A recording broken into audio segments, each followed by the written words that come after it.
अस्सलामुअलैकुम, कैसे हैं आप सब। उम्मीद है कि आप सब खैरियत से होंगे और आपकी खैरियत नेक मतलूब चाहती हूँ। मैं भी आपकी दुआओं से बिल्कुल ठीक ठाक हूँ। हमने आपको बहुत सी मोरल स्टोरीज सुनाई हैं। आज हम आपको एक बहुत ही ज़बरदस्त सी मोरल स्टोरी सुनाएंगे। तो चलिए आइए कहानी का आगाज़ करते हैं। कहानी का नाम है रहमदिली। किसी शहर में एक ताजिर रहा करता था। उसका कारोबार अपने शहर के अलावा पूरे मुल्क में फैला हुआ था। वो बहुत ही नेक आदात का मालिक था। सादगी और इंकिसारी इसके मिजाज में रची बसी थी।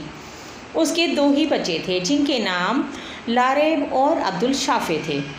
दोनों बच्चे भी अपने वालिद की तरह बहुत ही नर्म मिजाज और अच्छी आदात के मालिक थे। कुदरत की सितम ज़रीफ़ी देखिए कि ताजिर का हरीफ इसके कारोबार को नुकसान पहुंचाने की कोशिशें करने में लगा हुआ था और बिलाखिर वो अपनी कोशिशों में कामयाब हो जाता है, जिसकी वजह से इसका सारा कारोबार तबाह व बर्बाद हो जाता है। और उनको लोगों के पैसे देने की वजह से यानी उन पर इतना लोगों का कर्ज़ हो जाता है कि उनको वो कर्ज़ उतारने के लिए अपना आलीशान महल जैसा घर भी फ़रोख्त करना पड़ जाता है। इस मुश्किल वक्त में भी ताजिर का भरोसा अपनी मेहनत और अल्लाह ताला की ज़ात पर कामिल यकीन था।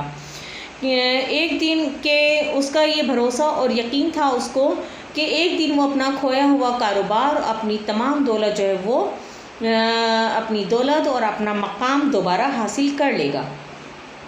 इसीलिए वो दिन रात मेहनत करता था और हर नमाज में अपने कारोबार की तरक्की और बच्चों की सलामती की दुआएं करता रहता था।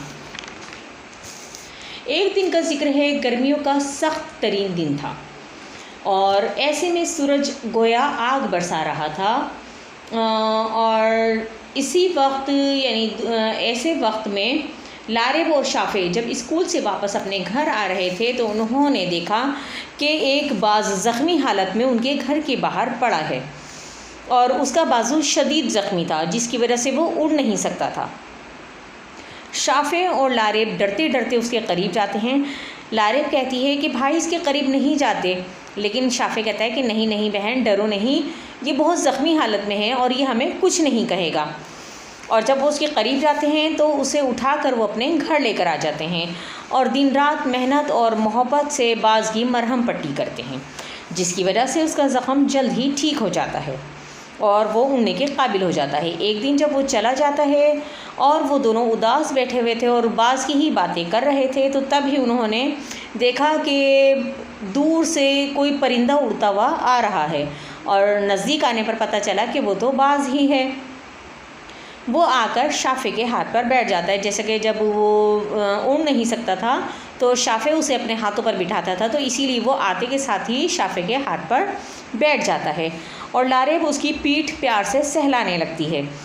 इतने में उनकी नज़र उसकी चोंच पर पड़ती है, जिसमें एक सुर्ख रंग का चमकता हुआ शीशे जैसा पत्थर जगमगा रहा था और वो पत्थर वो शाफे के हाथ पर रख देता है।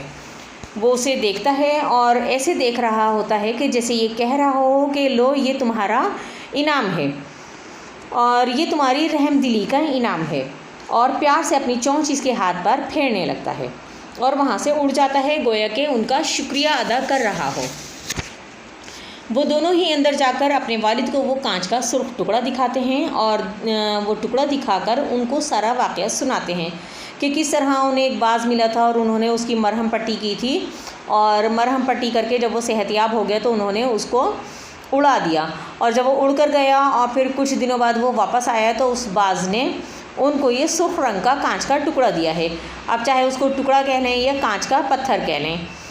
तो जब वो अपने वालिद को ये पत्थर दिखाते हैं तो उनके वालिद बताते हैं कि बेटा, ये सुर्ख रंग का पत्थर दरअसल एक कीमती हीरा है। और दूसरे दिन उनके वालिद बाज़ार में जाकर उस कीमती हीरे को बाज़ार में फ़रोख्त करके आ जाते हैं और जब वो उसको फ़रोख्त कर आते हैं तो उसी रुपये पैसे से उनके माली हालात और कारोबारी हालात दोनों के दोनों ठीक हो जाते हैं और वो अल्लाह ताला का लाख लाख शुक्र अदा करते हैं और हंसी खुशी ज़िंदगी बसर करने लग जाते हैं। तो उम्मीद है कि आज की कहानी आपको पसंद आई होगी। मिलते हैं फिर किसी नई कहानी में नए टॉपिक के साथ।